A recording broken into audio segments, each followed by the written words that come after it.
കഴിഞ്ഞ 15 കൊല്ലം രാജ്യം ഭരിക്കുന്ന 3 ടേമുകളായി ഇന്ത്യ ഭരിക്കുന്ന മോഡിയുടെ മേശപ്പുറത്ത് ഏതൊക്കെ ബില്ലാ ചർച്ചയ്ക്ക് വന്നത്?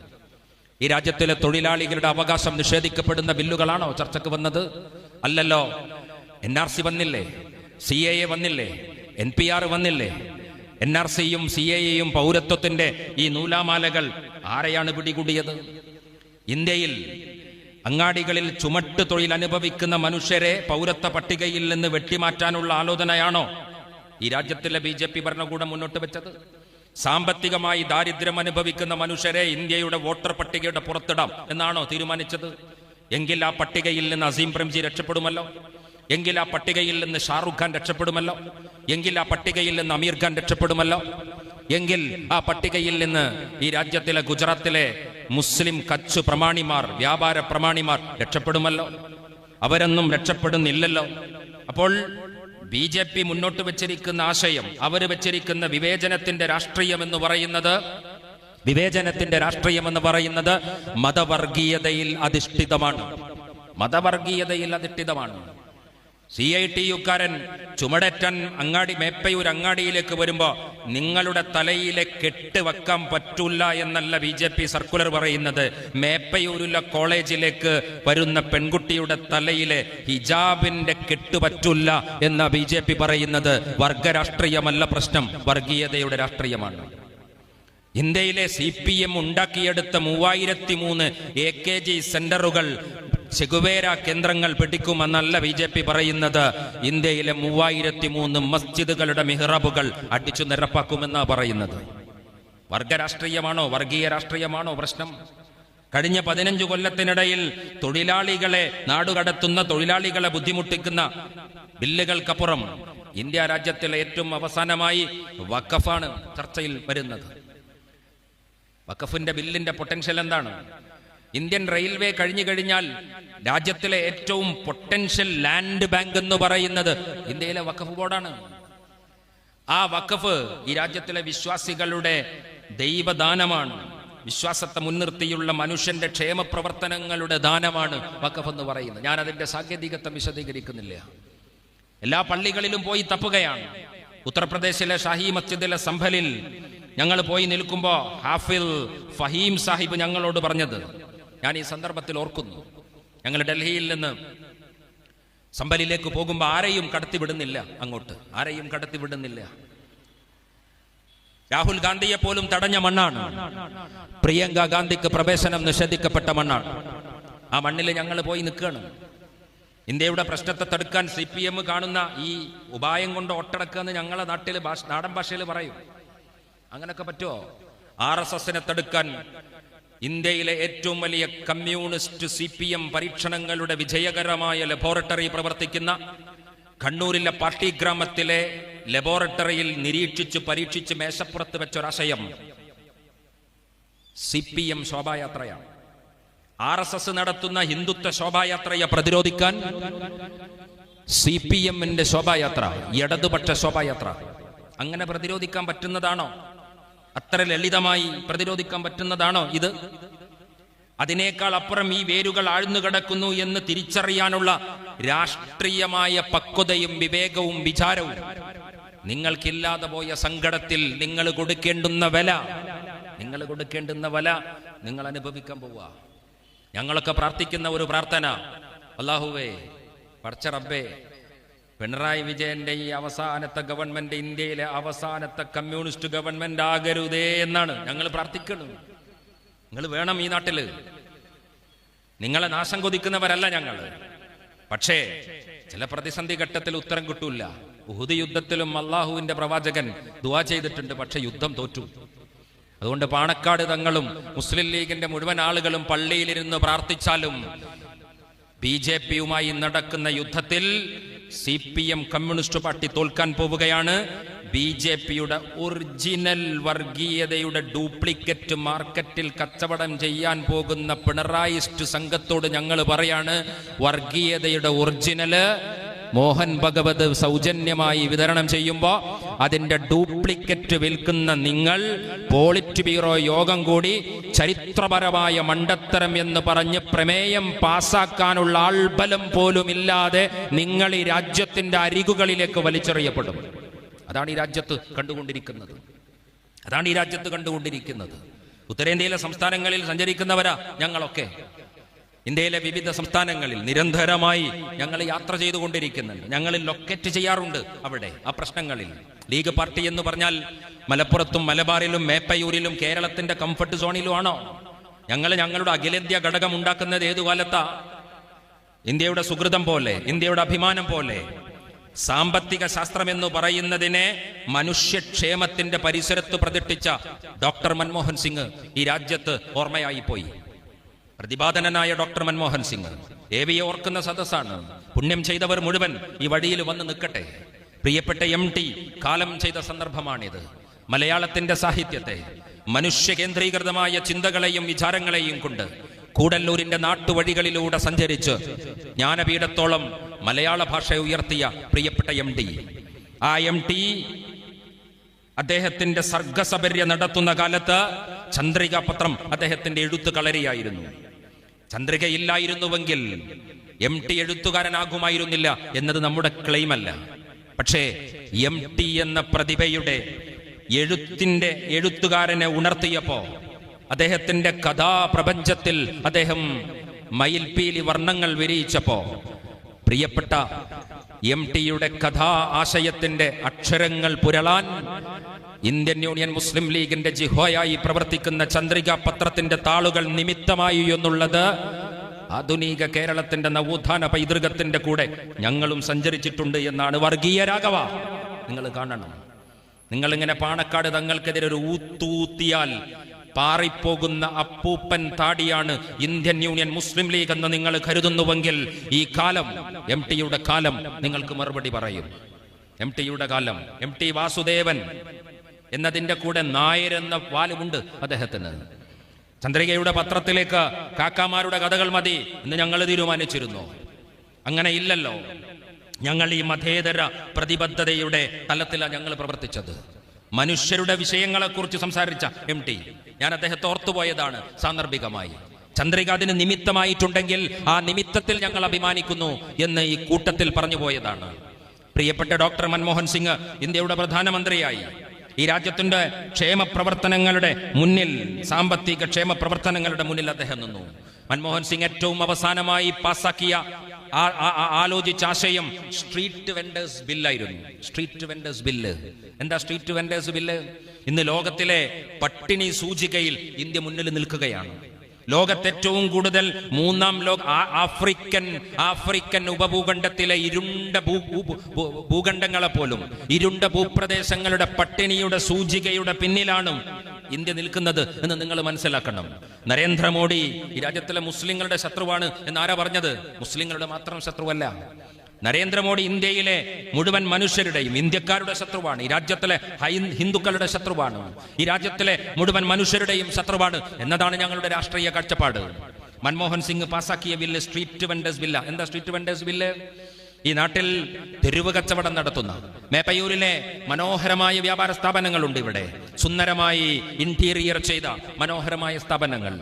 അവര് മേപ്പയൂരിന്റെ സാമ്പത്തിക ഭദ്രതയിൽ, ഇവിടുത്തെ ഒരു ഫിനാൻഷ്യൽ സെറ്റപ്പിന് അവർ കൊടുക്കുന്ന സംഭാവനയുണ്ട്. അവർ വ്യവസ്ഥാപിതമായി പഞ്ചായത്തിൽ പേപ്പർ എടുത്ത് GST ചെയ്ത് എല്ലാം ആ അർത്ഥത്തിൽ കച്ചവടം ചെയ്യുന്നവരാണ്. പക്ഷെ വൈകുന്നേരം ഇരുട്ടിയാൽ, ബസ് സ്റ്റാൻഡിൽ നിന്ന് ബസ്സുകളൊക്കെ പോയി കഴിഞ്ഞാൽ ഉന്തുവണ്ടിയിൽ കച്ചവടം ചെയ്യാൻ വരുന്ന ഉന്തുവണ്ടിക്കാരനുണ്ട്. ആ ഉന്തുവണ്ടിക്കാരനും ഇന്ത്യ എന്ന് പറയുന്ന ഈ വലിയ രാജ്യത്തിന്റെ സാമ്പത്തിക സംവിധാനങ്ങളുടെ, സാമ്പത്തിക ഭദ്രതയുടെ, സാമ്പത്തിക സുസ്ഥിരതയുടെ അടിക്കല്ലിൽ അവർ സംഭാവന ചെയ്യുന്നു എന്ന മനോഹരമായ വീക്ഷണം ഈ രാജ്യത്തിന് മുന്നിൽ വെച്ച മനുഷ്യനായിരുന്നു ഡോക്ടർ മൻമോഹൻ സിംഗ് എന്ന് പറയുന്നത്. ആ ഡോക്ടർ മൻമോഹൻ സിംഗ് ഇന്ത്യ ഭരിക്കുമ്പോ ഇന്ത്യൻ യൂണിയൻ മുസ്ലിം ലീഗ് എന്ന ഞങ്ങളുടെ ഈ രാഷ്ട്രീയാശയം പ്രിയപ്പെട്ട AV പിടിച്ച ഈ കുടിയുടെ പിന്മുറക്കാർ ഇന്ത്യയുടെ വിദേശകാര്യ സഹമന്ത്രിയായിട്ടുണ്ട്. ഞങ്ങൾ ഈ രാജ്യത്തിന്റെ റെയിൽവേ വകുപ്പിന്റെ ഉപമന്ത്രി പദം ഞങ്ങൾ അലങ്കരിച്ചിട്ടുണ്ട്. അഹമ്മദ് സാഹിബ് കേന്ദ്ര ഉപമുഖ്യമന്ത്രിയായ കാലത്താണ് VS അച്യുതാനന്ദന്റെ ഇസ്ലാമോഫോബിയയുടെ ഒരു കമന്റ് കേരളം കേൾക്കുന്നത്. ഇന്ത്യൻ മതേതരത്വത്തിന്റെ ചങ്കിനേറ്റ കുത്താണ് എന്ന് അദ്ദേഹം പറയുന്നത്. ഇന്ത്യൻ മതേതരത്വത്തിന്റെ ചങ്കിനേൽക്കുന്ന കുത്ത് ഇന്ത്യയിലെ മുഴുവൻ പള്ളികളിലും ശിവലിംഗം തപ്പി നടക്കുന്ന RSSന്റെ കുത്താണ് എന്ന് കമ്മ്യൂണിസ്റ്റ് പാർട്ടി തിരിച്ചറിയാത്തിടത്തോളം കാലം നിങ്ങൾ രക്ഷപ്പെടാൻ പോകുന്നില്ല എന്ന് ഇടതുപക്ഷ സുഹൃത്തുക്കളോട് പറയാൻ ഞങ്ങൾ ആഗ്രഹിക്കുകയാണ്. അഹമ്മദ് സാഹിബ് മന്ത്രിയാകുമ്പോൾ ഈ രാജ്യത്തിന്റെ മതേതരത്വത്തിന്റെ പാരമ്പര്യത്തിന് ഏൽക്കുന്ന കുത്തെന്ന് നിങ്ങൾ പറയുന്നു. ഗുജറാത്ത് കലാപം ഞാൻ പറഞ്ഞല്ലോ, നരേന്ദ്ര ഭട്ടാചാര്യ കമ്മ്യൂണിസ്റ്റ് പാർട്ടിയുടെ ബുദ്ധദേവ് ഭട്ടാചാര്യ CPMന്റെ കമ്മ്യൂണിസ്റ്റ് പാർട്ടിയിലെ CPMന്റെ ബംഗാൾ മുഖ്യമന്ത്രി 2002 ഇത് പറയുമ്പോ ഗുജറാത്തിന്റെ തെരുവുകളിൽ കലാപം നടക്കുകയാണ്. ഇസ്രത്ത് ജഹാനെ കൊന്നുകളയുകയാണ്.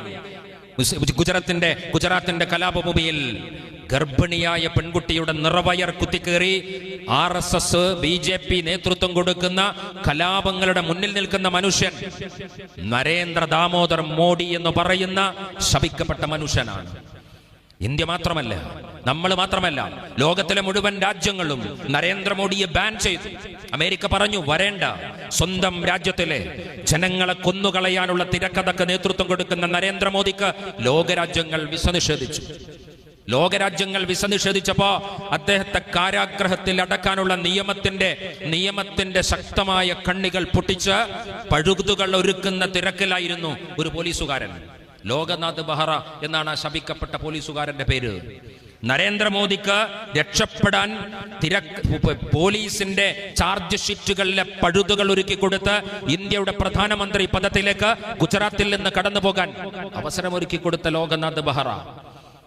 ആരാണ് ലോകനാഥ് ബെഹ്റയെ മലയാളി പരിചയപ്പെടുന്നത്? എങ്ങനെയാണ്? ആരിഫ് ഖാനെ എഴുന്നള്ളിച്ചു കൊണ്ടുവന്ന പോലെ RSS കൊണ്ടുവന്നതല്ല.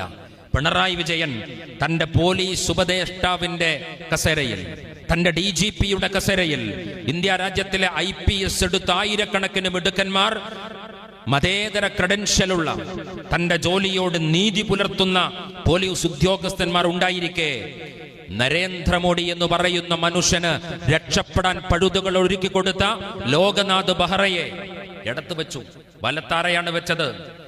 1991 പാലക്കാട്ടെ പുൽപ്പള്ളി തെരുവിൽ I want A bastard of Muslim dead body, I want A dead body of Muslim bastard എന്ന് പോലീസിന്റെ വയർലെസ്സിലേക്ക് സന്ദേശം പോയി. എനിക്ക് ഒരു മുസ്ലിം തെമ്മാടിയുടെ മൃതദേഹം വേണമെന്ന സന്ദേശം പോയി. അതയച്ചത് കേരളത്തിന്റെ പോലീസിന്റെ അന്നത്തെ ക്രമസമാധാന ചുമതലയുണ്ടായിരുന്ന രമൺ ശ്രീവാസ്തവ എന്ന പോലീസ് ഉദ്യോഗസ്ഥനാണ്. തന്റെ വീട്ടുമുറ്റത്ത് കളിച്ചുകൊണ്ടിരിക്കുകയായിരുന്ന 11 വയസ്സുള്ള പെൺകുട്ടി സിറാജുന്നിസ, ഒരു മുസ്ലിം ബാസ്റ്റാർഡിന്റെ രക്തത്തിന് വേണ്ടി ദാഹിച്ച കേരളത്തിന്റെ പോലീസുകാരന്റെ ആക്രോശം ചെന്നപ്പോ പോലീസ് അന്ന് വെടിയുതിർക്കുകയാണ്. 11 വയസ്സുള്ള പെൺകുട്ടിയെ പിടഞ്ഞു മരിച്ചു ആ പെൺകുട്ടി. പിന്നീട് കേരളത്തിന്റെ പോലീസ് കൊടുത്ത കുപ്രസിദ്ധമായ കുറ്റപത്രം, നരേന്ദ്രമോദിയുടെ രഥയാത്രയെ തടുക്കാൻ സിറാജുന്നീസയുടെ നേതൃത്വത്തിൽ കലാപകാരികൾ ഒരുങ്ങി നിൽക്കുമ്പോഴാണ് സിറാജുന്നീസയെ കൊന്നത് എന്ന് കേരളത്തിന്റെ കുപ്രസിദ്ധമായ പോലീസിന്റെ കുറ്റപത്രമാണ്. ആ കുറ്റപത്രം നേതൃത്വം കൊടുത്ത രമൺ ശ്രീവാസ്തവ, അദ്ദേഹം ഗുജറാത്തിലെ അഹമ്മദാബാദിൽ അലഹാബാദിൽ അദ്ദേഹം വിശ്രമിക്കുന്ന വേളയിലാണ് അദ്ദേഹത്തെ കൊണ്ടുവരുന്നത്. അദ്ദേഹത്തെ കർണാവതി എന്ന് പേര് മാറ്റിയ ഉത്തർപ്രദേശിലെ നാട്ടിൽ നിന്ന് അദ്ദേഹത്തെ ആനയിച്ചു കൊണ്ടുവരുന്നത് പിണറായി വിജയൻ, കമ്മ്യൂണിസ്റ്റ് മുഖ്യമന്ത്രി. വലതുവശത്ത് ലോകനാഥ് ബെഹ്റയെയും രമൺ ശ്രീവാസ്തവയെയും കൂടെ കൂട്ടി നടത്തിയ പോക്കിരിത്തരം. ആ പോക്കിരിത്തരത്തെ ലോകത്തോട് വിളിച്ചു പറഞ്ഞത് കുഞ്ഞാലിക്കുട്ടി സാഹിബും രമേശ് ചെന്നിത്തലയും VD സതീശനുമല്ല, കൂടെ നിൽക്കുന്ന PV അൻവർ എന്ന് പറയുന്ന പിണറായി വിജയന്റെ രാപ്പനി അറിയുന്ന ഒരാൾ വിളിച്ചു പറയുകയാണ്. ഇന്ത്യയിലെ വിവിധ സംസ്ഥാനങ്ങളിൽ സഞ്ചരിക്കുമ്പോൾ മലയാളിയുടെ അഭിമാനമായി എനിക്ക് തോന്നിയ ഒരു കാര്യം നമ്മുടെ സാക്ഷരതയാണ്, നമ്മുടെ ആരോഗ്യമാണ്, നമ്മുടെ സാമൂഹിക ശുചിത്വമാണ്, നമ്മുടെ മതേതര പ്രതിബദ്ധതയാണ്, നമ്മുടെ വിദ്യാഭ്യാസ പ്രബുദ്ധതയാണ്. പക്ഷേ സർവോപരി കേരളത്തിന്റെ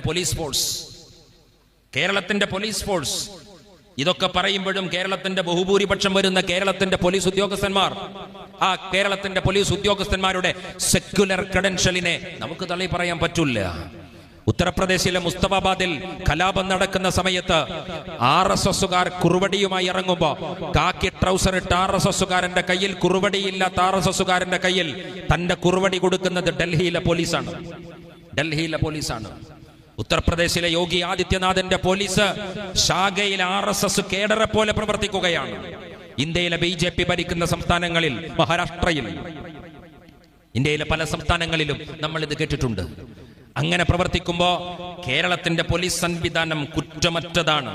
ആ കുറ്റമറ്റ പോലീസ് സംവിധാനം RSSന്റെ ബൗദ്ധിക പ്രമുഖന് തീരെഴുതി കൊടുക്കുന്ന, RSSന്റെ അഖിലേന്ത്യാ ജനറൽ സെക്രട്ടറി ഗ്രാൻഡ് ഹയാത്ത് ഹോട്ടലിൽ തൃശൂരിലെ RSSന്റെ ത്രിദിന പഠന ശിബിരത്തിൽ വരുമ്പോ ഗ്രാൻഡ് ഹയാത്ത് ഹോട്ടലിന്റെ കാർപോർച്ചിൽ പോലീസ് വണ്ടിയിട്ട് കേരളത്തിന്റെ പിണറായി വിജയന്റെ പോലീസ് പോയി എന്നുള്ളത് എത്ര ഞെട്ടലോടെ നമ്മൾ കേൾക്കുന്ന വാർത്തയാണ്. അപ്പോൾ CPM വഴിവിട്ട് സഞ്ചരിക്കുകയാണ്. നിങ്ങൾ RSS അഖിലേന്ത്യാ തലത്തിൽ ചെയ്തുകൊണ്ടിരിക്കുന്ന പ്രവർത്തനം എന്താണ് പൗരത്വ നിഷേധം, എന്താണ് വഖഫ് ബില്ല്, ഇന്ത്യ രാജ്യത്തിലെ മുഴുവൻ വഖഫ് സ്വത്തുകളും അടിച്ചെടുക്കാൻ, ഇവിടുത്തെ മുസ്ലിം സമൂഹത്തിന്റെ വിശ്വാസ ആദർശങ്ങളിലേക്ക് കടന്നുകയറാൻ, അവരുടെ പള്ളികളിലേക്ക്, അവരുടെ ഈദ്ഗാഹ് മൈതാനികളിലേക്ക് ബുൾഡോസർ വരാൻ പോവുകയാണ്. ഞങ്ങൾ ലീഗിന്റെ രാഷ്ട്രീയം പറയുന്ന കാലത്ത് പലരും വിചാരിച്ചത് പഞ്ചായത്തില് ജനകീയാസൂത്രണത്തിന്റെ കോഴി വിതരണം ചെയ്യാൻ നിങ്ങൾ എന്തിനാ ലീഗായത്? അതിന് വേറെ പാർട്ടിയെ പോരെ? ഇവിടുത്തെ മതേതര പാർട്ടികൾ, ഇവിടുത്തെ സെക്യുലർ പാർട്ടികൾ, ഇവിടുത്തെ സോഷ്യലിസ്റ്റ് പാർട്ടികൾ CPM ആയ പോരെ എന്നൊക്കെ ഞങ്ങളോട് ചോദിച്ചവരുണ്ടായിരുന്നു. അങ്ങനെയൊക്കെ ഞങ്ങളോട് നിങ്ങൾക്ക് എന്തു കാര്യം, പൊന്നൊരുക്കുന്നിടത്ത് പൂച്ചക്ക് എന്തു കാര്യം, AVയുടെ കാലമൊക്കെ ഒരുപാട് കേട്ടതാണ് ആ ചോദ്യങ്ങൾ. പക്ഷെ ഞങ്ങൾ പറഞ്ഞു, ഇന്ത്യൻ രാഷ്ട്രീയത്തെ നിങ്ങൾക്ക് മനസ്സിലാകാത്തത് കൊണ്ടാണ്. ഇന്ത്യ രാജ്യത്തിലെ വഖഫ് പ്രോപ്പർട്ടികളെ, എന്താണ് വഖഫ് പ്രോപ്പർട്ടിയിൽ BJP കൊണ്ടുവന്ന 44 അനുച്ഛേദങ്ങൾ, ആ അനുച്ഛേദങ്ങളുടെ ഭേദഗതികൾ എന്താണ്? വഖഫ് പ്രോപ്പർട്ടികളുടെ തലപ്പത്ത് CEO, ചീഫ് എക്സിക്യൂട്ടീവ് ഓഫീസർ, ഏത് വിശ്വാസിക്കും ഏത് മതക്കാരനും കടന്നു വരാം.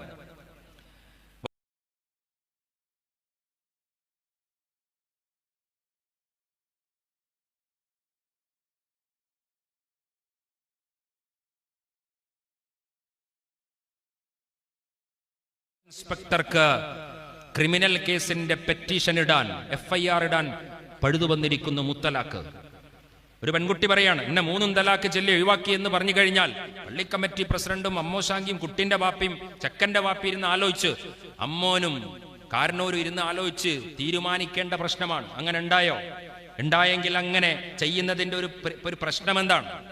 പക്ഷേ ഈ നാട്ടിലെ മോഷണ പ്രതിയെ പിടിക്കുന്ന പോലെ, കഞ്ചാവ് പ്രതിയെ പിടിക്കുന്ന പോലെ, ക്രിമിനൽ കുറ്റങ്ങളിൽ പോലീസ് കൊണ്ടുപോകുന്ന പോലെ ഭാര്യയെ മുത്തലാഖ് ചൊല്ലിയാൽ തലാഖ്, ഡൈവോഴ്സ് ക്രിമിനൽ ആക്ടാണ്.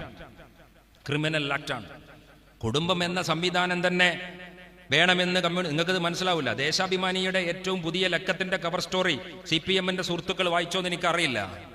നിങ്ങൾക്ക് ചിന്തിക്കാനുള്ളതല്ല, നിങ്ങളുടെ കക്ഷത്ത് വെച്ച് നടക്കാനുള്ളതാണ് എന്ന് അറിയാഞ്ഞിട്ടല്ല ഞാനിത് പറയുന്നത്. ആ ദേശാഭിമാനിയുടെ കവർ സ്റ്റോറിയിൽ വിവാഹമുക്ത വിവാഹങ്ങളെ കുറിച്ചാണ്. എന്ന് പറഞ്ഞാൽ കേരളത്തിന്റെ ഈ മാട്രിമോണിയൽ സൈറ്റുകൾ തരുന്ന റിപ്പോർട്ട് എന്താണെന്നറിയോ നിങ്ങൾ? 3000 പെൺകുട്ടികളും 3000 ആൺകുട്ടികളും വിവാഹപ്രായം എത്തി നിൽക്കുന്ന സമയത്ത് 3000 ആൺകുട്ടികൾ രജിസ്റ്റർ ചെയ്യുന്ന സമയത്ത് 1500 പെൺകുട്ടികളെ രജിസ്റ്റർ ചെയ്യുന്നുള്ളൂ. കല്യാണം കഴിക്കാൻ താല്പര്യമില്ല. ഞാനിവിടുത്തെ മേപ്പയൂരിലെ ലീഗിന്റെ കമ്മിറ്റിയോടൊക്കെ പറയണം, നിങ്ങൾ 5 കർമ്മ പദ്ധതികളൊക്കെ ഇവിടെ ഉണ്ടാക്കിയിട്ടുണ്ട്. നിർബന്ധനരായ കുടുംബങ്ങൾക്ക് കമ്മിറ്റിയുടെ ആഭിമുഖ്യത്തിൽ ധനസഹായ പദ്ധതി, ദുബൈ KMCC, എല്ലാ സ്കൂളിലും ചന്ദ്രിക ദിനപത്രം, KM Serie Sahib political school, professional വിദ്യാർത്ഥികൾക്ക് സ്കോളർഷിപ്പ്, സൗജന്യ മെഡിക്കൽ ക്യാമ്പ്, എല്ലാ പദ്ധതികളും 5 കർമ്മ പദ്ധതി മുസ്ലിം ലീഗ് സമ്മേളനത്തിൽ, അനുസ്മരണ സമ്മേളനത്തിൽ പ്രഖ്യാപിച്ച അതിന്റെ ബ്രോഷർ മേശപ്പുറത്ത് വെച്ചിട്ടാണ് ഞാൻ സംസാരിക്കുന്നത്. നമുക്ക് താമസിയാതെ നടത്തേണ്ടുന്ന ഒരു ക്യാമ്പയിൻ, കുട്ടികളെ നിങ്ങളൊക്കെ കല്യാണം കഴിക്കൂ എന്ന് പറഞ്ഞ് നടത്തേണ്ടുന്ന ഒരു തലത്തിലേക്ക് നമ്മുടെ നാട് സഞ്ചരിച്ചു കൊണ്ടിരിക്കുകയാണ്. ജനുവരി കഴിഞ്ഞ് ഫെബ്രുവരി 14-ാം തീയതി വാലന്റൈൻസ് ഡേ വരാൻ പോവുകയാണ്. കുട്ടികളൊക്കെ ഗിഫ്റ്റിന്റെ പിന്നാലെ ഓടുകയാണ്. വിവാഹമുക്തമായ ഒരു സോഷ്യൽ സിസ്റ്റം ഇവിടെ വരാൻ പോവാണ്. ലോകത്ത് ഇങ്ങനെ ഒരു സിസ്റ്റത്തെക്കുറിച്ച് ലോകത്ത് ആദ്യം സംസാരിക്കുന്നത് കമ്മ്യൂണിസ്റ്റ് രാജ്യങ്ങളാണ്, സോവിയറ്റ് റഷ്യയാണ്. EMS തന്നെ വിവാഹത്തിന് കമ്മ്യൂണിസ്റ്റ് കാഴ്ചപ്പാടുള്ള വിവാഹത്തെക്കുറിച്ച് വിശദീകരിച്ചത് എന്താണ്? അവർ ഇസ്ലാമിക ശരീഅത്തിനെതിരെയുള്ള യുദ്ധപ്രഖ്യാപനമാണ് കേരളത്തിൽ നടന്ന, ഒരുപക്ഷെ ഇന്ത്യയിൽ തന്നെ നടന്ന സുസംഘടിതമായ ഇസ്ലാമോഫോബിയ ക്യാമ്പയിന്റെ പ്രാരംഭം എന്ന് പറയുന്നത്. EMS തുടങ്ങിയത്, BJP-കാരനല്ല, ഏലമനക്കിൽ ശങ്കരൻ നമ്പൂതിരിപ്പാട് തുടങ്ങിയ ക്യാമ്പയിനാണ്. അന്ന് അദ്ദേഹം പറഞ്ഞത്, ഇഷ്ടമുള്ള പെണ്ണിനെ ഇഷ്ടമുണ്ടാകുമ്പോൾ കെട്ടി ഇഷ്ടമുള്ള സ്ഥലത്ത് വെച്ച് ഉപേക്ഷിച്ച് കടന്നു കളയാം എന്ന മട്ടിൽ, ലളിത മട്ടിലാണ് അവരതിനെ വിശദീകരിച്ചത്. സോവിയറ്റ് റഷ്യയിൽ ഫാമിലി ഇല്ല, അച്ഛനില്ല, അമ്മയില്ല, ആരുമില്ല. ഇഷ്ടമുള്ള ലൈഫ് പാർട്ട്നേഴ്സ് അല്ല, സെക്സ് പാർട്ട്നേഴ്സ് ആണ്. എന്താ സെക്സ് പാർട്ട്നേഴ്സ്? ലൈംഗിക പങ്കാളികളാണ്. ഭാര്യയില്ല, ഭർത്താവില്ല. അച്ഛൻ ആരെന്നറിയാത്ത ഒരു തലമുറ വളർന്നു വരുന്ന, ലോകത്തിലെ മതങ്ങളൊക്കെ സംസാരിച്ചത് അതാണ്, കുടുംബങ്ങളെ കുറിച്ചാണ്. വസുധൈവ കുടുംബകം എന്ന് പറയുന്ന ഇന്ത്യയുടെ പാരമ്പര്യം ലോകത്തെ മുഴുവൻ മനുഷ്യരെയും ഒരു കുടുംബ സംവിധാനമായിട്ട് കാണാനാണ് പറഞ്ഞത്. പ്രവാചക തിരുമേനി സല്ലല്ലാഹു അലൈഹി വസല്ലമ പറഞ്ഞത്, ലാ യദ്ഖുലുൽ ജന്നത ഖാതിഉൻ, കുടുംബ ബന്ധം മുറിക്കുന്നവൻ സ്വർഗത്തിൽ കടക്കൂല എന്നാ പറഞ്ഞത്, സ്കരിക്കാത്തവനല്ല പറഞ്ഞത്. ഇപ്പൊ ഈ വിശുദ്ധ വചനത്തിന്റെ ഒക്കെ ആഴം നവലിബറൽ സമൂഹം അറിയാൻ പോവാണ്. കേരളം അങ്ങനെ ഒരു പ്രതിസന്ധിയിലേക്ക് കടക്കാൻ പോകുന്നു എന്ന് കേരളത്തെ ഓർമ്മപ്പെടുത്തുന്നത് ചന്ദ്രിക പത്രമല്ല, കേരളത്തിലെ മതസംഘടനകളുടെ പ്രസിദ്ധീകരണമല്ല, ഈ നവലിബറൽ പുരോഗമന ജനറൽ ന്യൂട്രാലിറ്റിക്ക് വേണ്ടി വാദിച്ച, അല്ലേ, ബാലുശ്ശേരി സ്കൂളിലാണ് ഇവിടെ ആദ്യം ജനറൽ ന്യൂട്രാലിറ്റിയുടെ യൂണിഫോം കൊണ്ടുവന്നത്, അല്ലേ, സ്കൂളിലാണ്. അപ്പോഴും ജനറൽ ന്യൂട്രാലിറ്റി കൊണ്ടുവന്നപ്പോഴും സ്ത്രീനെയും പുരുഷനെയും ഈക്വലാക്കാൻ നോക്കിയതാണ്. പക്ഷെ അപ്പോഴേയും പുരുഷന് മേൽക്കോയ്മ കൊടുത്തു. എന്താ പറഞ്ഞത്? പെൺകുട്ടികളൊക്കെ പാൻ്റ് ഇടണം എന്നാ പറഞ്ഞത്. നിങ്ങളെ ജനറൽ ന്യൂട്രാലിറ്റിയെ ഞങ്ങൾ സല്യൂട്ട് ചെയ്യും. എപ്പോഴും അറിയോ? ആണുങ്ങളൊക്കെ സാരി എടുക്കും നിങ്ങൾ പറ. അതെന്താ പറയത്ത്? അത് നിങ്ങൾ പറ.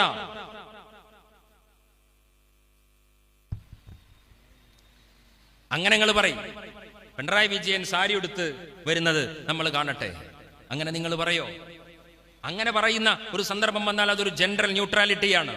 ആ ജനറൽ ന്യൂട്രാലിറ്റിക്ക് വേണ്ടി നിങ്ങൾ സംസാരിക്കുന്നു എന്നാ പറഞ്ഞത്. ഞാൻ പറയുന്നത്, കുടുംബം എന്ന പരിപാവനമായ സങ്കല്പത്തിനകത്ത് നടക്കുന്ന വ്യവഹാരങ്ങൾ സിവിൽ കാര്യങ്ങളാണ്, സിവിൽ പ്രൊസീജിയേഴ്സ് ആണ്. അതിനെ ക്രിമിനൽ പ്രൊസീജിയറാക്കി ആര്? രാജ്യം ഭരിക്കുന്ന ബിജെപിയുടെ ഭരണകൂടം. അങ്ങനെ പൗരത്വ നിഷേധത്തിലൂടെ, ഈ രാജ്യത്തിലെ ഏക സിവിൽ കോഡിന്റെ ക്രമത്തിലൂടെ, ഈ രാജ്യത്തിലെ മുത്തലാഖ് ബില്ലിലൂടെ, ഈ രാജ്യത്തിലെ ഹിജാബ് നിഷേധത്തിലൂടെ, കർണാടകയിലെ ഹിജാബ് നിഷേധിക്കപ്പെട്ട പെൺകുട്ടിയുടെ വീട്ടിൽ ഞങ്ങൾ പോയിട്ടുണ്ട്. അങ്ങനെയുള്ള പോക്കിരിത്തരങ്ങളിലൂടെ നിങ്ങൾ ചെയ്തത് എന്താണ്? നിങ്ങൾ ചെയ്തത് അപരവൽക്കരണമാണ്. BJP ചെയ്ത കാര്യം ഒറ്റ വരിയിൽ, ഒറ്റ വാക്കിൽ BJPയുടെ പോക്കിരിത്തരത്തെ നമ്മളൊരു വാക്കിൽ എഴുതി വെച്ചാൽ BJPയുടെ അപരവൽക്കരണമാണ്. ആ അപരവൽക്കരണം ഇപ്പോൾ, ആ കൊട്ടേഷൻ ഇപ്പോൾ ഏറ്റെടുത്തിരിക്കുന്നത് CPM ആണ് എന്നതാണ് ഞങ്ങളുടെ മൊത്തം ആരോപണത്തിന്റെ ചുരുക്കം. ഞാൻ ഇവിടുത്തെ CPM-ന്റെ സുഹൃത്തുക്കളോട് പറയാണ്, ഞാൻ ഇവിടെ പറഞ്ഞ ഒരുപാട് സൂചനകൾ, ആ സൂചനകൾ ഒരു വാക്കിൽ ചുരുക്കി പറഞ്ഞു കഴിഞ്ഞാൽ അതിതാണ്. നിങ്ങളെ ഞങ്ങളൊരു സംവാദത്തിന് ക്ഷണിക്കണം. ഈ മേപ്പയൂരിലെ വേദിയിൽ നിങ്ങൾക്ക് സാധിക്കുമെങ്കിൽ ഞങ്ങളുടെ ഈ ആരോപണങ്ങൾക്ക് രാഷ്ട്രീയമായി മറുപടി പറയണം. നിങ്ങൾ പാണക്കാട് തങ്ങളെക്കുറിച്ച് പുലമ്പം പറയലല്ല, മുസ്ലിം ലീഗിന്റെ നേതാക്കളെ തെറി പറയലല്ല, ആധുനിക ഇന്ത്യയുടെ രാഷ്ട്രീയ വർത്തമാനങ്ങളെ വെച്ച്, ഇന്ത്യയുടെ രാഷ്ട്രീയത്തിന്റെ നേർസാക്ഷ്യങ്ങളെ വെച്ച്. ഇത് മുസ്ലിങ്ങളെ മാത്രം പ്രശ്നമാണോ? ഈ നാട്ടിലെ ക്രൈസ്തവ സഹോദരങ്ങൾ, മണിപ്പൂരിൽ, ഇന്ത്യയിലെ വ്യത്യസ്തങ്ങളായ സ്ഥലങ്ങളിൽ ക്രൈസ്തവ ചർച്ചുകളും അവരുടെ ആരാധനാലയങ്ങളിലും നടക്കുന്ന ക്രിസ്തുമസ് ആഘോഷങ്ങൾക്കെതിരെ RSS തൃശൂലം നീട്ടി നിന്നപ്പോ അതിനെ പ്രതിരോധിക്കാനുള്ള പോരാട്ടത്തിന്റെ ഭാഗമായി ഞങ്ങൾ പ്രവർത്തിച്ചിട്ടുണ്ട്. ഈ വർഷവും നടന്നില്ലേ? ഈ വർഷം കേരളത്തിൽ നടന്നില്ലേ? പാലക്കാട്ട് നടന്നില്ലേ? പാലക്കാട്ട് ക്രിസംഗികൾ എന്ന് പറയുന്ന, കാസ എന്ന് പറയുന്ന ഒരു വിഭാഗം ആളുകൾ കേരളത്തിന്റെ പൊതുമണ്ഡലത്തെ, നമ്മുടെ കേരളത്തിന്റെ ഒരു ഇക്കോസിസ്റ്റത്തെ വഷളാക്കാൻ വേണ്ടി RSSന്റെ BJPയുടെ കൊട്ടേഷൻ എടുത്ത് പ്രവർത്തിക്കുമ്പോ ഈ കേരളത്തിന്റെ മണ്ണിൽ വിശ്വ ഹിന്ദു പരിഷത്തിന്റെ ഗുണ്ടകൾ എന്താ ചെയ്തത്? സ്കൂളിൽ നടന്ന ക്രിസ്മസ് ആഘോഷത്തെ പ്രതിരോധിക്കാൻ പോയി, അതിനെ തടുക്കാൻ പോയി. ഇപ്പോഴും മണിപ്പൂരിലെ മനുഷ്യർ പരസ്പരം തല്ലുകയാണ്, അല്ല പരസ്പരം കൊല്ലുകയാണ്. എന്തിനാണ് കുക്കികളും മെയ്ത്തികളും തമ്മിൽ തല്ലുന്നത്? CPM-ന്റെ സുഹൃത്തുക്കൾക്കറിയോ? മണിപ്പൂരിലെ കുക്കികളും മെയ്ത്തികളും തമ്മിൽ തല്ലുന്നത് നോക്കുകൂലി പ്രശ്നത്തിലല്ല, പകരം അവരിൽപ്പെട്ട രണ്ടു ജാതികൾ രണ്ടു മതത്തിന്റെ ഭാഗമാണ്. ഹിന്ദു മതത്തിന്റെ ഭാഗമായി നിൽക്കുന്ന, ക്രൈസ്തവ മതത്തിന്റെ ഭാഗമായി നിൽക്കുന്ന രണ്ടു ജാതികൾ. ആ ജാതികളിൽ BJP ഭൂരിപക്ഷം വരുന്ന അവിടുത്തെ ജാതികളെ സ്പോൺസർ ചെയ്യുകയാണ്. ഇന്ത്യ രാജ്യം ഭരിക്കുന്ന നരേന്ദ്രമോദിക്ക് ഇന്നും മണിപ്പൂരിലേക്ക് പോകാൻ കഴിഞ്ഞിട്ടില്ല. എന്നിട്ട് അഭിസാരികയുടെ ചാരിത്ര പ്രസംഗം പോലെ ഈ രാജ്യത്തിലെ ക്രൈസ്തവ സംരക്ഷണത്തിന്റെ പാട്ടുപാടുകയാണ് BJPയുടെ നേതാക്കന്മാർ. അങ്ങനെ ഇന്ത്യ എന്ന് പറയുന്ന ഈ വിശാലമായ മണ്ഡലം മതപരമായ വിവേചനങ്ങളെ കൊണ്ട് നിറയുമ്പോ ഇന്ത്യയുടെ പാർലമെന്റിൽ, ഇന്ത്യയുടെ സുപ്രീം കോടതിയിൽ, ഈ രാജ്യത്തിന്റെ തെരുവുകളിൽ നിറഞ്ഞു നിന്ന് പോരടിക്കുന്നത് ആരാണ്? നിറഞ്ഞു നിന്ന് പോരടിക്കുന്നത് ഞങ്ങളാണ്. ഇന്ത്യൻ യൂണിയൻ മുസ്ലിം ലീഗാണ്. പൗരത്വ നിഷേധത്തിന്റെ പോരാട്ടം മാത്രം മതി അതിന്റെ തെളിവായി. India union of India versus IUML versus union of India എന്നാണ് ആ കേസിന്റെ ലീഡ് പെറ്റീഷൻ. ലീഗാണ് നയിക്കുന്നത്. അതുകൊണ്ട് ഞങ്ങൾ 70 കൊല്ലം മുമ്പേ പറഞ്ഞതാണ്, ഈ രാജ്യത്തിന്റെ പൗരത്വം പോലും നിഷേധിക്കപ്പെടുന്ന ഒരു കാലം വരും. അങ്ങനെ ഒരു കാലം വരുമ്പോൾ മതേതര പാർട്ടികളുടെ അരമനയിൽ പോയി അവരുടെ ഓശാരങ്ങൾക്ക് വേണ്ടി ഓച്ചാനിച്ചു നിൽക്കാതെ ലെറ്റ് ദം ടോക്ക്. ഞങ്ങളെ കാര്യം ഞങ്ങൾ പറയാം. എന്താണ് ലീഗ്? ലീഗ് എന്ന് പറഞ്ഞാൽ വളരെ ലളിതമായ കാര്യമാണ്. ഞങ്ങളുടെ തന്ത ചമയാൻ നിങ്ങളാരും വരണ്ട. ഞങ്ങളുടെ തന്ത ചമയാനുള്ള കപ്പാസിറ്റി ഞങ്ങൾക്കുണ്ട്. അതാണ് ഞങ്ങൾ എന്ന് പറഞ്ഞാൽ, ഇന്ത്യയുടെ പാർലമെന്റിൽ ഞങ്ങളുടെ കാര്യം പറയാൻ വേണ്ടി CPM അവതരിപ്പിക്കുന്ന ഒരുത്തനെ അയാളുടെ കാല് പിടിച്ച് കരഞ്ഞു കലങ്ങി അടുത്ത സമ്മേളനത്തിന്, പാർലമെന്റ് സമ്മേളനത്തിന് നിങ്ങൾ പോകുമ്പോ NRCയെ കുറിച്ചൊന്ന് പറയണേ, CAയെ കുറിച്ച് പറയണേ. വാക്ക് തരാൻ പറ്റുമോ? പറ്റൂല. അദ്ദേഹം പറയും പോളിറ്റ് ബ്യൂറോയുടെ പ്രസംഗത്തിന്റെ കുറിപ്പ് വരട്ടെ, സംസ്ഥാന കമ്മിറ്റിയുടെ പ്രമേയം വരട്ടെ, ഞങ്ങളുടെ വർഗ വൈരുദ്ധ്യാധിഷ്ഠിത ഭൗതികവാദത്തിന്റെ സൈദ്ധാന്തിക തലത്തിൽ നിങ്ങളുടെ പൗരത്വ നിഷേധം വേവുമോ എന്ന് ഞങ്ങൾ നോക്കട്ടെ. അപ്പോത്തിന് വണ്ടി സ്റ്റേഷൻ വിട്ടിട്ടുണ്ടാകും. പക്ഷേ ഇന്ത്യയുടെ പാർലമെന്റിൽ പൗരത്വ ബില്ലിനെ പാസാക്കുമ്പോ ഈ രാജ്യത്തിന്റെ മണ്ണിൽ ഞങ്ങൾ ജനിച്ചു വീണിട്ടുണ്ടെങ്കിൽ ഇന്ത്യയുടെ മണ്ണിൽ തന്നെ ഞങ്ങൾ മരിച്ചു വീഴുമെന്ന് പോസ്റ്റ്മാന്റെ കയ്യിൽ കത്തുകൊടുത്ത് പാർലമെന്റിന്റെ ഉള്ളിൽ വായിക്കാതെ സ്വയം ആ സന്ദേശത്തെ ഉയർത്തിപ്പിടിച്ച് പ്രധാനമന്ത്രിയുടെ കസേരക്ക് നേരെ വിരൽ ചൂണ്ടി mister Modi, impossible, absolutely impossible, നിങ്ങളുടെ തിരക്കഥകൾ ഈ രാജ്യത്ത് നടക്കില്ല എന്ന് പറയാൻ പാർലമെന്റിൽ ഒരു ഈട്ടി വേണം, പാർലമെന്റിൽ ഒരു സമദാനി വേണം, പാർലമെന്റിൽ ഈ രാജ്യത്തിലെ ന്യൂനപക്ഷ സമൂഹത്തിന്റെ ശബ്ദമാകാൻ പറ്റുന്ന മനുഷ്യർ വേണം. ഞങ്ങൾ എന്തിനാ കൊട്ടേഷൻ കൊടുക്കണം? നേരെ പോയിക്കൂടെ? നേരെ പോയി പറയാം. ഉസ്താദ് വന്നത് അകലങ്ങളിൽ നിന്നാണ്, അതുകൊണ്ട് ഉസ്താദിന്റെ കൈ നേരിട്ട് മുത്തരുത്, മുത്തിയവരെ മുത്താവുന്നതാണ്. ഞങ്ങൾ പറഞ്ഞത് അങ്ങനെ മുത്തിയവരെ മുത്തണ്ട, ഞങ്ങൾക്ക് ഈ രാജ്യത്തിന്റെ ഭരണകൂടത്തിന്റെ കരങ്ങളെ നേരെ മുത്തണം. അതിന് ഞങ്ങളുടെ കയ്യിൽ ഒരു പതാക വേണം. ആ പതാക, ഈ പച്ച പതാകയാണ്, ആ ആശയം ഇന്ത്യൻ യൂണിയൻ മുസ്ലിം ലീഗാണ്. ഞങ്ങൾ കമ്മ്യൂണിസ്റ്റരോട് പറയാം, ഞങ്ങൾ എന്താ വേണ്ടത്? ജലീല് തൊട്ടിലാട്ടണമാതിരി പേരക്കുട്ടിനെ ആട്ടിയിട്ട് പിണറായി വിജയന്റെ ഉണ്ടിരിക്കുന്ന മാപ്പിളക്ക് ഒളി തോന്നി എന്ന് പറഞ്ഞ മാതിരി നിങ്ങൾക്ക് ഇങ്ങനെ വെളിപാട് വരുന്നത് കാത്തു നിൽക്കാൻ മനസ്സില്ലടോ. അമ്മാതിരി പ്രശ്നങ്ങളാണ്. ഞങ്ങൾക്ക് ആവശ്യമില്ലായിട്ടല്ല, നിങ്ങൾക്ക് എന്തൊക്കെ കാര്യങ്ങൾ ചർച്ച ചെയ്യാണ്ട് അതിലൊരു ടോപ്പിക്കായിട്ടല്ലേ ഇത് എടുക്കുള്ളൂ. ഇപ്പൊ ലീഗിന്റെ ഏറ്റവും പൊളിറ്റിക്കൽ ബ്യൂറോ എന്ന് പറയുന്നത് PAC ആണ്. നിങ്ങളുടെ PB പോലെ ഞങ്ങൾക്കൊരു PAC ഉണ്ട്, പൊളിറ്റിക്കൽ അഡ്വൈസറി കമ്മിറ്റി. ആ PACയിൽ ഞാൻ മെമ്പറാണ്. പാർട്ടിയുടെ ഏറ്റവും ടോപ്പ് സമിതിയാണത്. ഞാൻ മെമ്പറാകുന്നത് യൂത്ത് ലീഗിന്റെ നാഷണൽ ജനറൽ സെക്രട്ടറി എന്ന നിലയിലാണ്. നമ്മൾ യോഗം കൂടുമ്പോൾ 5 അജണ്ട. ഏതാ അജണ്ട? ഒന്ന് വഖഫ്, പിന്നേതാ, പിന്നെ NRC, പിന്നേതാ, പിന്നെ ഹിജാബ്, പിന്നേതാ, പിന്നെ ഏക സിവിൽ കോഡ്. ഞങ്ങള് പറയാണ് വഖഫിലേക്ക് വരാനായിട്ടില്ല, നമ്മളാ നോക്കുകൂലിന്റെ കാര്യം. അപ്പൊ നമ്മൾ പറയണം ഞങ്ങൾ NRCയിലേക്ക് വരാനായിട്ടില്ല, നമ്മളാ മറ്റേ ആ ക്ഷേമ പദ്ധതിയുടെ കാര്യം. അങ്ങനെ പറയാൻ, അങ്ങനെ കാത്തു നിൽക്കാൻ ഈ രാജ്യത്തിൽ ഞങ്ങളൊരു ഗതികേടാന്ന് മനസ്സിലാക്കിക്കോ. സർവൈവൽ ഓഫ് ദ പ്രശ്നമാണിത്. ഞങ്ങൾക്ക് ഈ രാജ്യത്ത് അതിജീവിക്കണ പ്രശ്നം വരാനുണ്ട്. നിങ്ങളിങ്ങനെ പരിപ്പ് വടയും കട്ടൻ ചായയും കഴിച്ച ഒഴിവ് വേളയിലിരുന്ന് കടല കുറിച്ചിരുന്ന നാട്ടുവർത്തമാനത്തിന്റെ പേരല്ല ഈ രാജ്യത്തിലെ ന്യൂനപക്ഷ മുസ്ലിം സമുദായത്തിന്റെ രാഷ്ട്രീയം. അവർക്ക് ഈ രാജ്യത്ത് ജീവിക്കാനും അവരുടെ മയ്യത്തുകൾ കബറടക്കുന്ന മീസാങ്കല്ലുകളെ സംരക്ഷിക്കാനുമുള്ള പോരാട്ടത്തിന്റെ പേരാണ് രാഷ്ട്രീയം എന്ന് CPM മനസ്സിലാക്കണം. ഡയലോഗൊക്കെ പറഞ്ഞു പോകുമ്പോൾ മനസ്സിലാവില്ലടോ, നമുക്ക് തിരിയില്ല. നിങ്ങൾ എത്ര പറഞ്ഞാലും മനസ്സിലാവില്ല ഞങ്ങൾക്ക്. കാരണം എന്താ പറയുക, ഞങ്ങൾ നിങ്ങൾക്ക് മനസ്സിലായിട്ടില്ല. അപ്പൊ ഞങ്ങൾക്ക് ഇങ്ങനെ ഇടക്ക് തോന്നലുണ്ട്, പഠിച്ചോനെ ഇവരെങ്ങനെ ഇത് പറഞ്ഞപ്പോൾ മലയാളി ഇങ്ങനെയൊക്കെ വിശ്വസിക്കുന്നുണ്ടോ? നമുക്ക് അങ്ങനെ തോന്നുമല്ലോ. അതൊരു പബ്ലിക്കിലല്ലേ ഈ ഡയലോഗ് നടക്കുന്നത്. അപ്പോഴാണ് വയനാട് ദുരന്തം നടക്കുമ്പോൾ പാണക്കാട് തങ്ങൾ ഒരു തൊണ്ട് വെച്ചത്, ഒന്ന് സഹായിക്കൂ. 2 കോടി 3 കോടി ഒക്കെ ഞങ്ങൾ വിചാരിച്ചത്. തൊണ്ട് പൊട്ടിച്ചു നോക്കിയപ്പോൾ 37 കോടിയാണ്. ആ 37 കോടി ലാൻഡ് സ്ലൈഡിലെ മനുഷ്യരെ സഹായിക്കാനുള്ള പണമാണ്. ഒന്നാമത്. രണ്ടാമത്, ഇന്ത്യൻ യൂണിയൻ മുസ്ലിം ലീഗിനെ മലയാളിയുടെ പ്രബുദ്ധത എത്രമേൽ വിശ്വസിക്കുന്നു, സ്നേഹിക്കുന്നു എന്നതിൻ്റെ എണ്ണമാണ് 37 കോടി എന്ന് അഭിമാനത്തോടെ പറയും. ചെന്നൈയിൽ ഞങ്ങൾക്കൊരു ഹെഡ്ക്വാർട്ടർ ഉണ്ട്. 75ാം വാർഷികം പ്ലാറ്റിനം ജൂബിലി ഞങ്ങൾ ആഘോഷിച്ചു. അപ്പൊ പ്ലാറ്റിനം ജൂബിലി ആഘോഷിക്കുക എന്ന് പറഞ്ഞാൽ ഞങ്ങൾ എന്താ വിചാരിച്ചു? ഇസ്മായിൽ സാഹിബ് വസിയത്ത് എഴുതിയതാണോ പ്ലാറ്റിനം ജൂബിലി ആഘോഷിക്കാൻ? അല്ല. എല്ലാ ഇംഗ്ലീഷ് ഇതിലും ഓരോ കൊല്ലത്തിനൊരു പേരുണ്ട്. Silver jubilee, golden jubilee, Ruby jubilee, പല പല പേരുണ്ട്. അതിൽ ഈ 75ാം വാർഷികം ആഘോഷിക്കണം എന്നൊന്നും ലീഗിന്റെ വിൽപത്രത്തിൽ ഒന്നുമില്ല. ഞങ്ങളിത് എപ്പോഴാണ് തീരുമാനം എടുത്തറിയോ? മൻമോഹൻ സിംഗ് ഇന്ത്യയുടെ പ്രധാനമന്ത്രി ആയിരുന്നുവെങ്കിൽ ഞങ്ങളൊരു പക്ഷേ ഈ സമ്മേളനം നടത്തൂല. ഇന്ത്യൻ നാഷണൽ കോൺഗ്രസ് ഭരിച്ചിരുന്നുവെങ്കിൽ ഞങ്ങൾ ചലോ ചെന്നൈ എന്ന് പ്രവർത്തകരോട് പറയൂല. ഇന്ത്യ രാജ്യം നരേന്ദ്രമോദി ഭരിക്കുന്നു, അമിത്ഷാ ഭരിക്കുന്നു. ലീഗിനെ നിരോധിക്കാൻ വേണ്ടി വസീം റിസ്വി എന്ന് പറയുന്ന സത്യനാരായണൻ എന്ന് പറയുന്ന മതം മാറിയ മനുഷ്യൻ സുപ്രീം കോടതിയുടെ മേശപ്പുറത്ത് ഓണറബിൾ സുപ്രീം കോർട്ടിന്റെ ചീഫ് ജസ്റ്റിസിനോട് പെറ്റീഷൻ കൊടുക്കുന്നു, ലീഗിനെ നിരോധിക്കണം, അതൊരു മതപാർട്ടിയാണ്.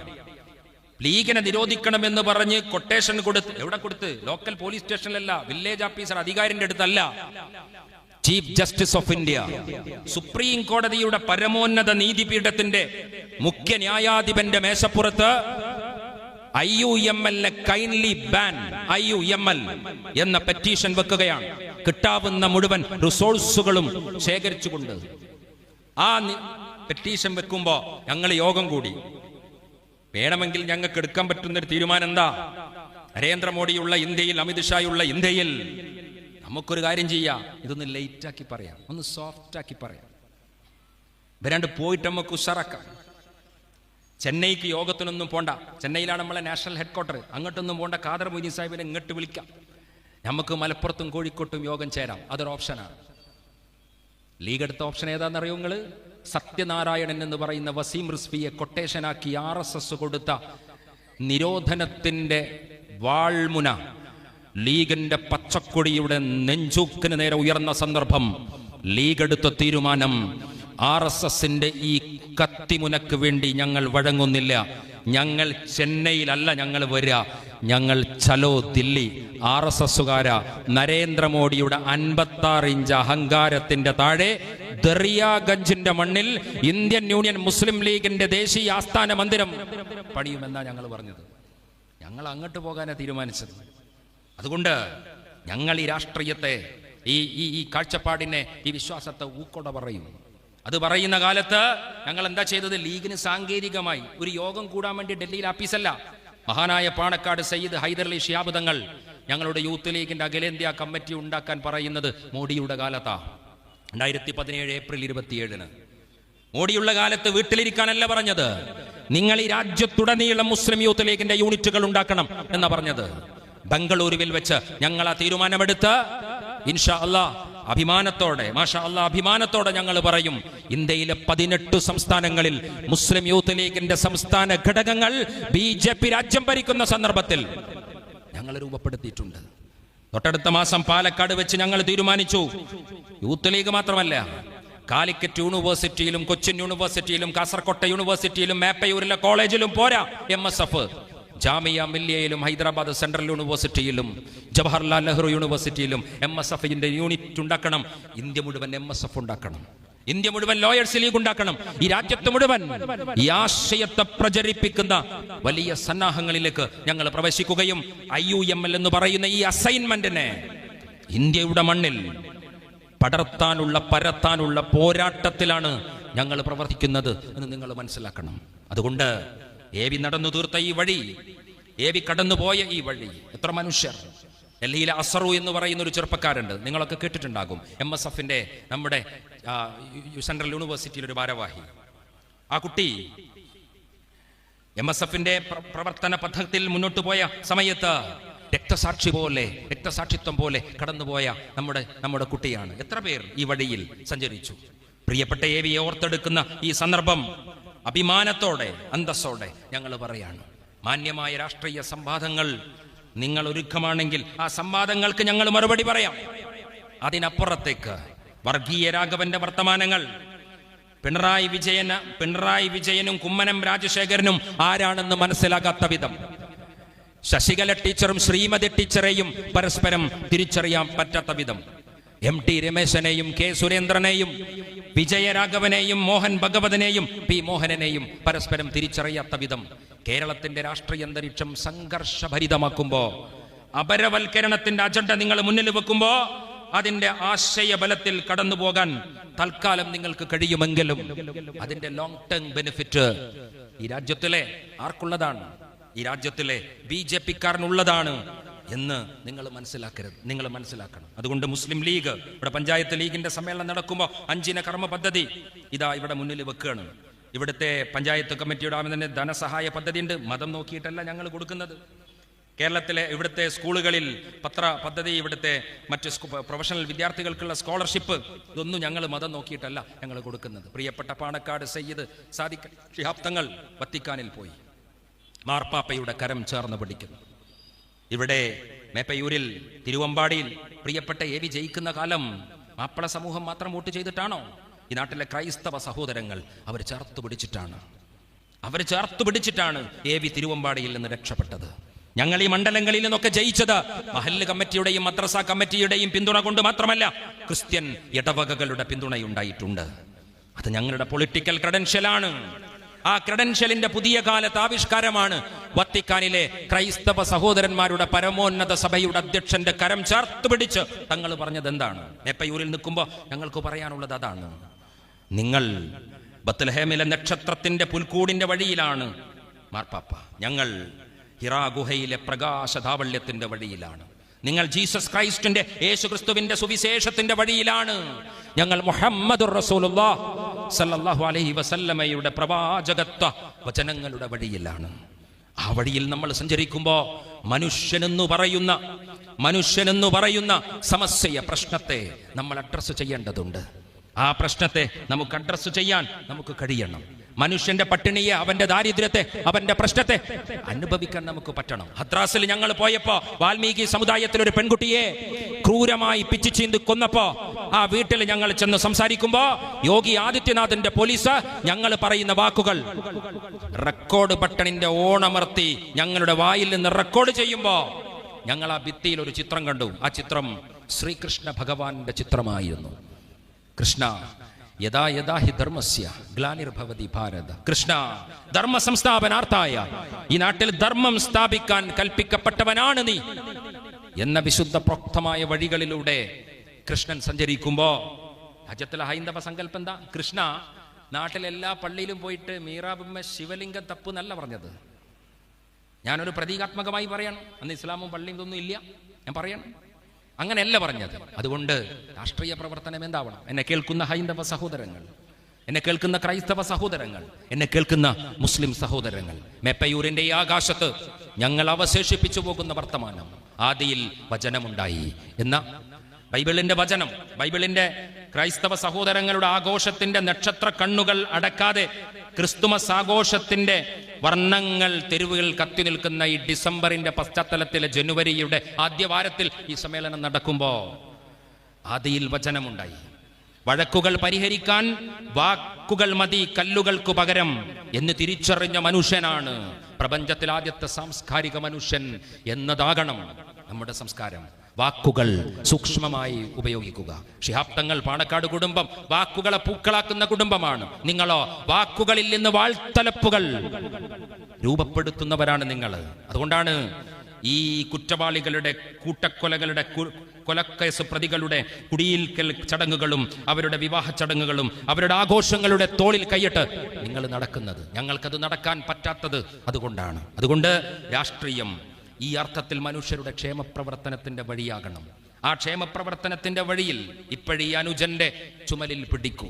ഈ തെരുവിലൂടെ നടന്നു പോകുന്ന അനുജ സഹോദരന്റെ ചുമലിൽ പിടിക്കാനാണ് ലീഗ് ശ്രമിക്കുന്നത്. ഇപ്പോഴീ അനുജന്റെ ചുമലിൽ പിടിക്കൂ. ഇപ്പാപശിലയിൽ അമർത്തിച്ചവിട്ടു കരളിൻ കലക്കങ്ങൾ തെളിയുന്ന പുണ്യം ജ്വരമാണ്ടൊരുടലിന്നു ശാന്തി ചൈതന്യം. രാമ രഘുരാമ നാം ഇനിയും നടക്കാം രാവിന് മുൻപേ കനൽ പാണ്ട് താടാം. രാമരഘുരാമ നാം ഇനിയും നടക്കാം, രാവിന് മുൻപേ കനൽ പാത താണ്ടാം. ആ വഴിയിൽ നമുക്കിങ്ങനെ മനുഷ്യർ ചേർന്നു നിന്ന് നടക്കുന്ന മനോഹരമായ സങ്കല്പനത്തിൻ്റെ മനോഹരമായ ജീവിത പരിസരം സൃഷ്ടിക്കാൻ നമുക്ക് കഴിയട്ടെ. ലീഗ് പാർട്ടി തെരഞ്ഞെടുപ്പ് വരുമ്പോൾ മാത്രം മനുഷ്യൻ ആലോചിക്കുന്ന പാർട്ടിയല്ല. 365 ഔട്ട് ഓഫ് 365 365 ദിവസവും മനുഷ്യൻ ആലോചിക്കുന്ന പാർട്ടിയാണ്. ഞങ്ങളൊക്കെ കിടന്നുറങ്ങാൻ പോയാലും ഞങ്ങളുടെ കുട്ടികൾ കോഴിക്കോട്ടെ മെഡിക്കൽ കോളേജിൻ്റെ എമർജൻസി വാർഡിൻ്റെ മുന്നിൽ ആംബുലൻസുകളിൽ നിന്നുയരുന്ന നിലവിളികളെ ഏറ്റെടുക്കാൻ കാത്തു നിൽക്കുന്നുണ്ട്. തിരുവനന്തപുരത്തെ ക്യാൻസർ സെന്ററിന്റെ വാർഡുകളുടെ മുന്നിൽ കീമോ കഴിഞ്ഞ് വേദന അനുഭവിക്കുന്ന മനുഷ്യരുടെ കുട്ടിരിപ്പുകാരായി ഞങ്ങളുടെ കുട്ടികളുണ്ട്. മേപ്പയൂരിലെ മനുഷ്യരെ ഏതു വഴിയാണ്? കൊലക്കേസു പ്രതിയുടെ തോളിൽ കൈയിട്ട് നിൽക്കുന്ന രാഷ്ട്രീയം പിണറായി വിജയന്റെ വഴിയാണ്. ക്യാൻസർ രോഗിയുടെ കീമോ ഉള്ള വേദനയുടെ കൂട്ടിരിപ്പുകാരൻ്റെ തോളിൽ കൈയിട്ട് നിൽക്കുന്ന രാഷ്ട്രീയം പാണക്കാട് തങ്ങളുടെ വഴിയാണ്. ജയ് മുസ്ലിം ലീഗ്. അസ്സലാമു അലൈക്കും.